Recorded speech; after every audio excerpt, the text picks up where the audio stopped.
স্বামী হলো একটা নারীর জীবনে সবচেয়ে ভয়ঙ্কর বিষয়। ভয়ঙ্কর কেন বললাম বলছি, কারণ স্বামী যেমনই হোক না কেন, স্বামী ছাড়া একটা নারীর জীবন কখনোই স্বয়ংসম্পূর্ণ হতে পারে না। আপনার স্বামী খারাপ হোক ভালো হোক, কিন্তু সে আপনার স্বামী, সে আপনার মাথার ছাদ।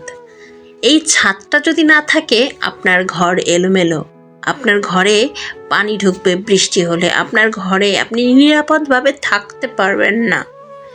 তার মানে কি দাঁড়ায়, যে স্বামী যেমনই হোক, আপনার সেই স্বামীটা হচ্ছে আসল এবং শ্রেষ্ঠ সম্পদ।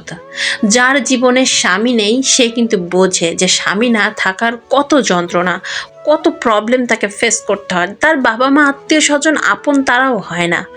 বাবা মা আত্মীয় স্বজন আপনও একটা বিয়ের পরে একটা সময় এসে নারীদের কাছ থেকে পর হয়ে যায়। পৃথিবীতে সবচেয়ে আপন হচ্ছে আপনার স্বামী।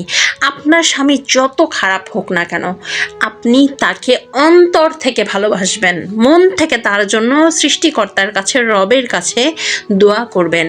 আপনার স্বামী যদি কোনো মাদকাসক্ত হয়ে থাকে, কোনো নারীতে আসক্ত হয়ে থাকে, কোনো বাজে যা কিছু আছে, এভরিথিং বাজে কাজে যদি তিনি আকৃষ্ট হয়ে থাকুক, আপনি সারা দিন ঘ্যান করে তাকে ফেরাতে পারবেন না।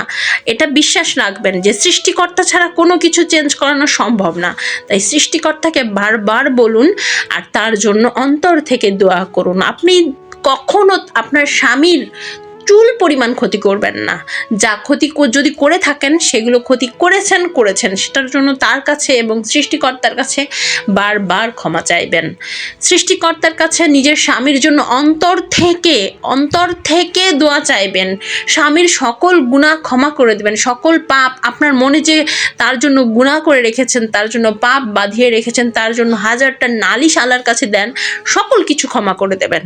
কারণ মনে রাখবেন, এই স্বামী হচ্ছে এমন একটা প্রাণী, এমন একটা মানব, এমন একটা সম্পদ, যা কিছু বলেন। আল্লাহ তাআলা বলেছেন কোরআনে যে আল্লাহ তাআলার পরে যদি কাউকে সেজদা করতে বলা হতো তাহলে সেটা স্বামী। তাহলে তার গুরুত্বটা বুঝতে পেরেছেন? আমাদের নারীদের অনেক ভুল আছে, অনেক সমস্যা আছে। আমাদের সমস্যা আমরা নিজেই ক্রিয়েট করে বসি। তাই স্বামীকে সর্বোচ্চ সম্মান করবেন। আপনার স্বামী আপনাকে যা কিছু করুক, স্বামীকে সর্বোচ্চ সম্মানটা দিবেন।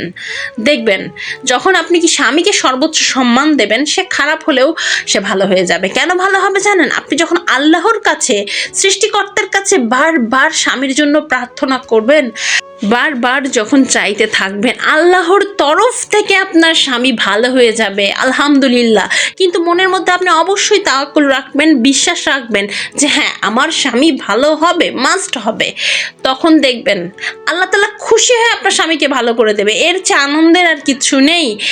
একটা নারীর জীবনে প্রথম, দ্বিতীয়, তৃতীয়, অল পজিশনে, অল অবস্থায় আল্লাহর কাছে এটাই চাইতে হবে যে আল্লাহ, আমার স্বামীকে তুমি ভালো রাখো, আল্লাহ আমার স্বামীর জন্য তুমি এটা করো। সব সময় দোয়া করবেন। পৃথিবীতে স্বামী ছাড়া কিচ্ছু নেই বোন, কিচ্ছু নেই। যে যাই বলেন না কেন, যে আমার স্বামী এই করে সেই করে, নো, নেভার। স্বামীর চেয়ে আপন কেউ হয় না। স্বামী খুব দামি জিনিস, খুব মূল্যবান জিনিস। তাকে মাথায় করে রাখুন, পায়ে ঠেলবেন না। ধন্যবাদ।